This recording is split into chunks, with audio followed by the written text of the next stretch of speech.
Thanks for joining us on this episode of the Entrepreneurial Space podcast. Today, we are excited to introduce Kaho Sakakibara, CEO and founder of Space Entertainment Incorporated. After graduating with a mechanical engineering degree from Tokyo University, she worked for Mitsubishi for 2 years. Earlier in 2021, she decided to combine her passions for entertainment and space and become one of the rare women new space entrepreneurs in Asia. She is currently developing a first product for displaying artwork in low Earth orbit to view from the Earth. Thanks for joining us today, Kaho. Thank you for introducing and inviting here. Awesome. Very excited to have you here. So first question we have for you is, could you just tell us about yourself and what led you to creating a new space startup? Okay, so I am Kaho Sakakibara, CEO of Space Entertainment, which is founded this April. And we are currently based on Tokyo.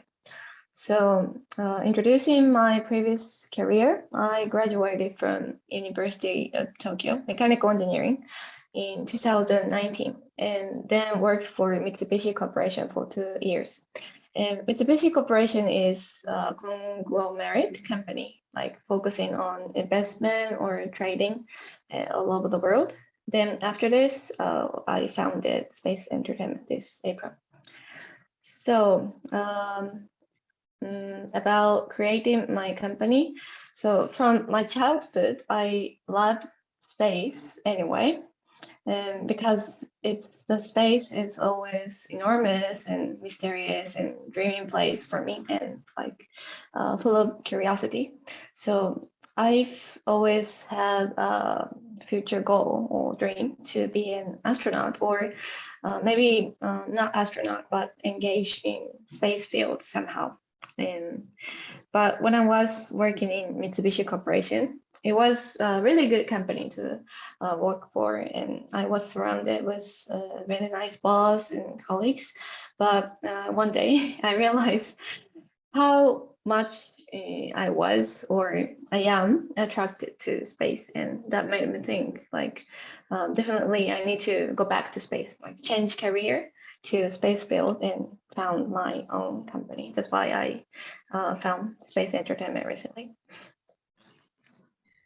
So you mentioned about astronauts. So I hope you also know the information that recently JAXA is actually looking for new astronauts for Artemis mission. So are you, planning to be involved in that, or by any chance? Yeah, I'm thinking. So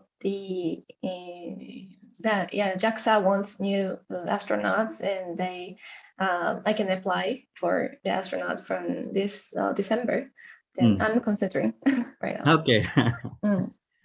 And I have a curious question. Why? You have an international experience, you have an international background, you have studied in US. Is there any, why Japan? But actually, I plan to move my company to Singapore, like based in Singapore, and like other branches in New York or in Dubai, like other cities. On the side, you mentioned to us that you don't like the idea that the future is predictable. Can you tell us more about that? Okay, so when I was in Mitsubishi Corporation, because there are many colleagues in like fixed structure of like company, like I was able to imagine my future, like 30 years later, I become like this, and I didn't like the the fact that I can predict the future. So if I engage in space field, there are many possibilities that we can even know, like what's going to happen. So that's part of the reason. Like unpredictable is the attractive point of space. Cool, nice. So from your company, what's your plan? Is there any particular product you're planning to introduce for the market? What is the product? What's the idea? Okay, so let me introduce about my company a bit. So the concept concept and mission of space entertainment is trigger waku waku using space. And for information, like waku waku is a Japanese word which means something between curiosity and excitement. So if you feel waku waku, it means you are attracted to something because of excitement and curiosity. And you feel you have something to live for, like when you feel waku waku. So as space entertainment, because space is really attractive place and also like attractive concept. So we collaborate many kinds of entertainment and art with space to trigger this waku waku all over the world. So that's the concept of our company. So let me share about the concrete like project or like product we are working on. So there are two projects actually, and there's ongoing project which is called Art Satellite Project. So Art Satellite Project is we collaborate with famous artists, like many kind of artists, and they produce their own art satellites as artwork or like installation work, then launch this satellite to space within 2 years. So details of this project are not open or like published right now, but we plan to announce about first launch in several months. And the other project, the second project is called Space Art.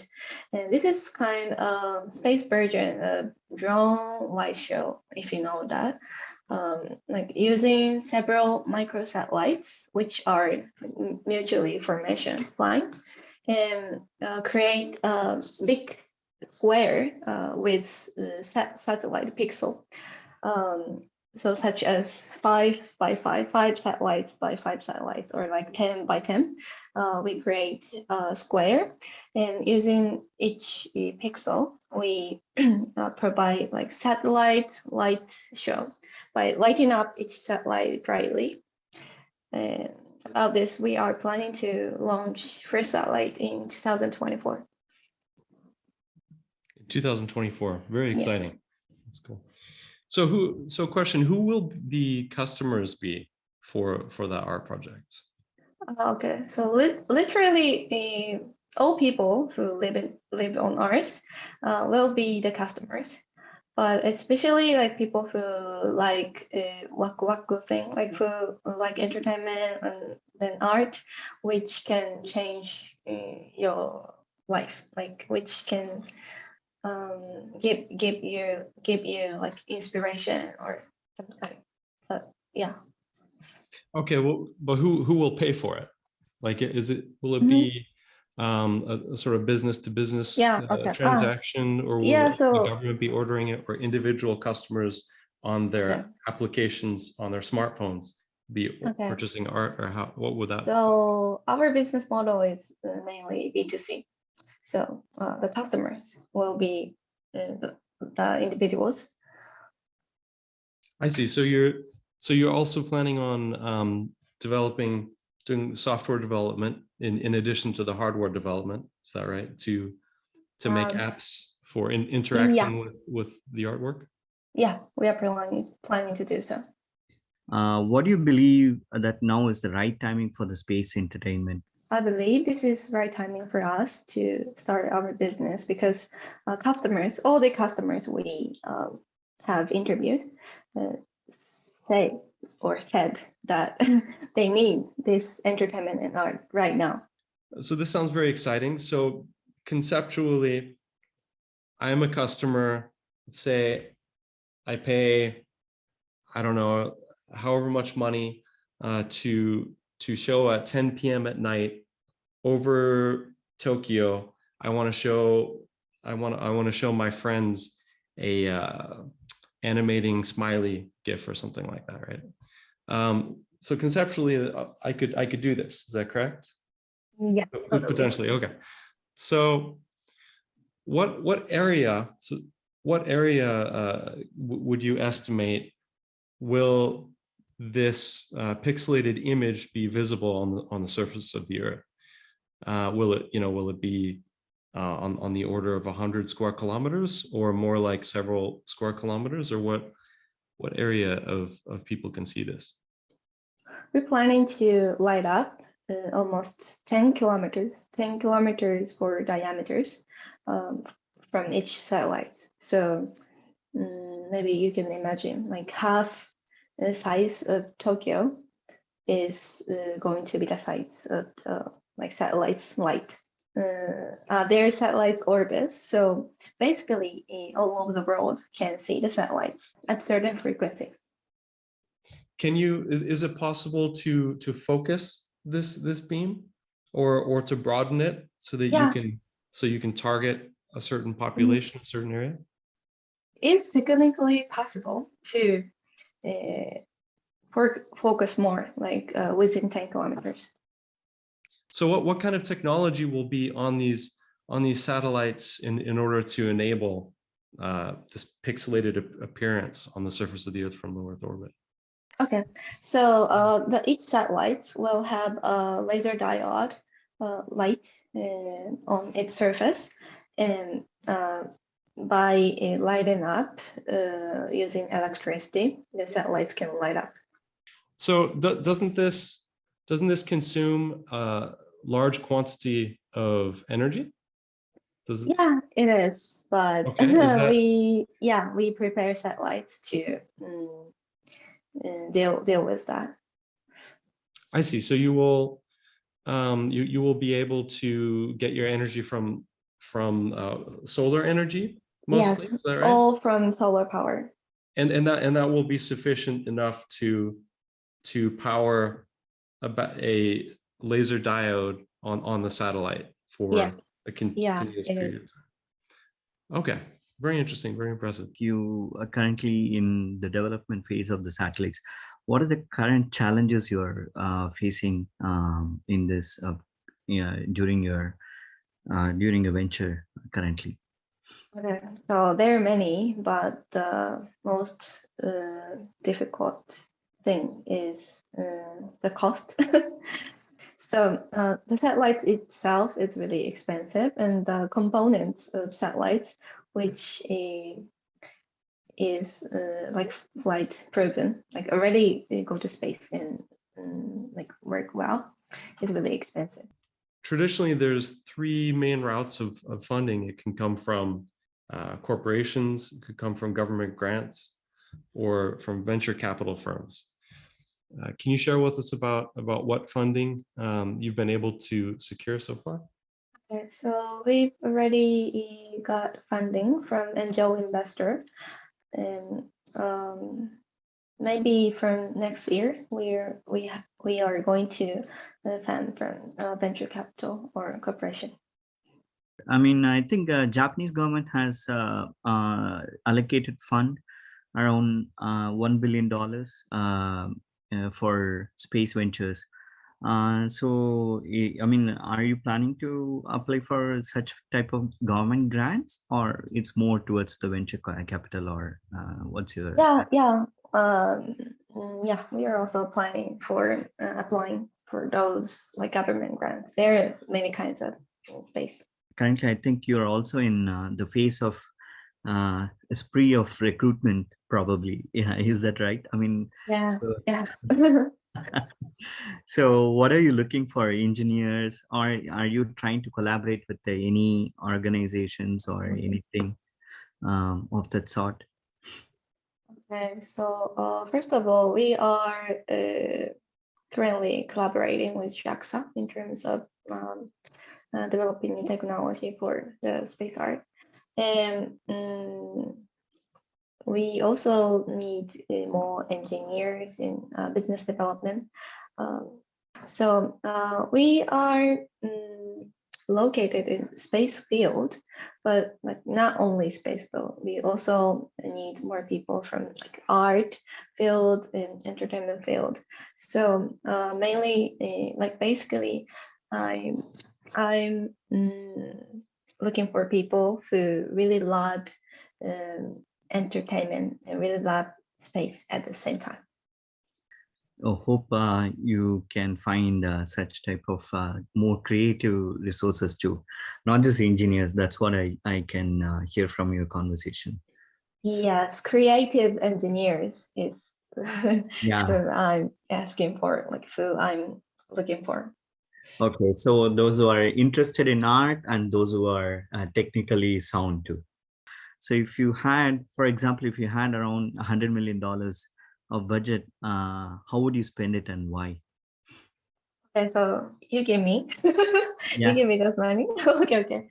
So if I had an extra money, I'm gonna go to Mars if possible with my employees and get deep inspiration and go back to Earth and mm, do really waku waku thing. Excited, yeah, full of curiosity. Yeah.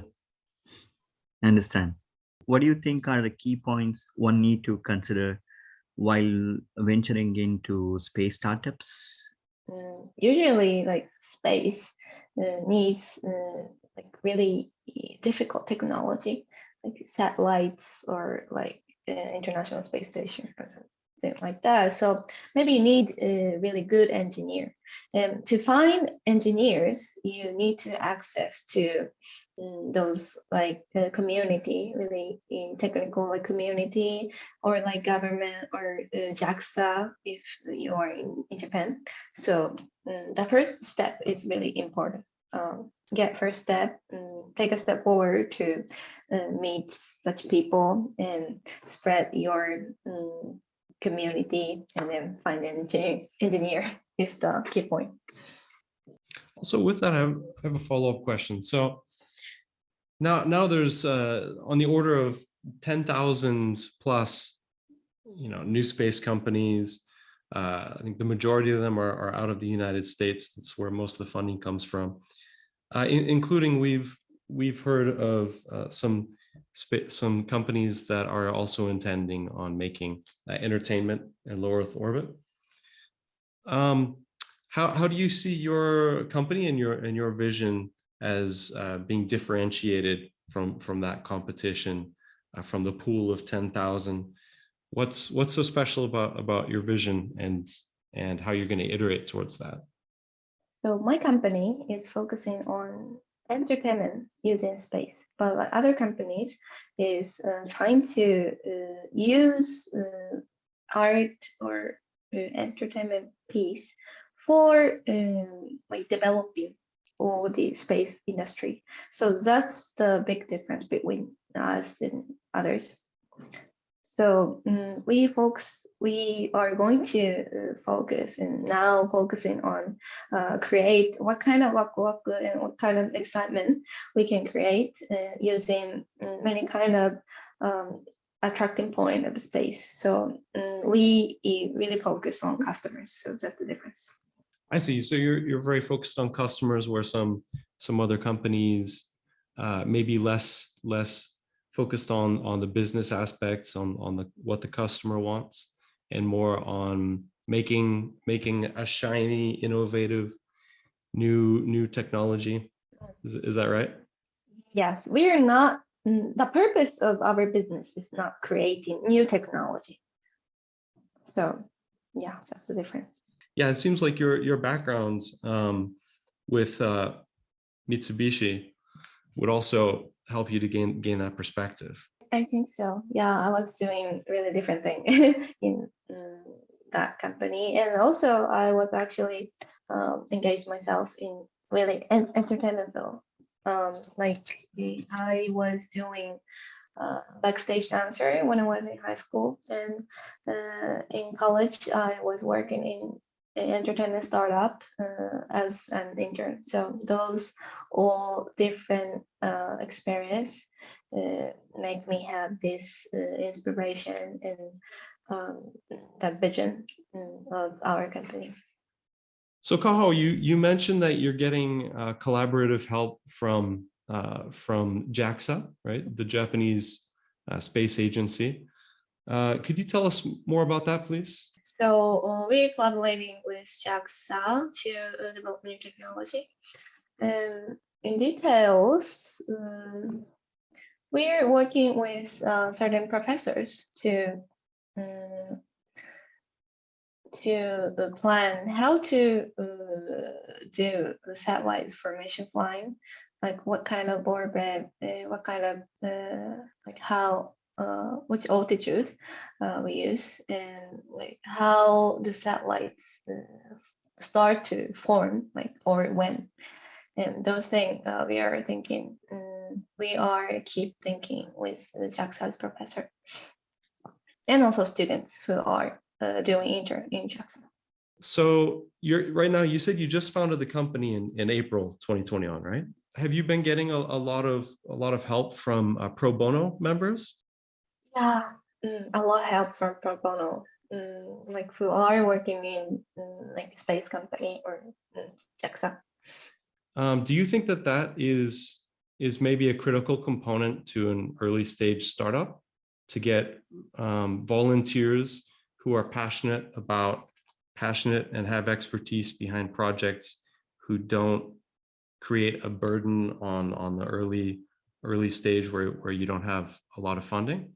Yeah, so it depends on the stage of the company, but I believe it's the critical part for the really early stage of startup, because startup doesn't have money before funding usually. So working with pro bonos and starting creating business and technology is really important to realize funding. Some of our viewers who are interested in pro bono with your company, how should they approach? Is it through the website, or how can they approach you also? Yeah, we have websites or maybe my Twitter. So please contact me directly. Okay, through Twitter. Okay, Yes. got it. So Kaho, what actions did you take in order to inspire people to volunteer, their precious free time to you? Can you share anything about maybe social media or presentations at conferences, or that's a point of interest? Like how were you? It seems like you were able to sort of light a fire and get people excited about your concept, not just venture capitalists, which is also interesting, but experts from places like JAXA. For me, Twitter was really a good tool to get attention from many people.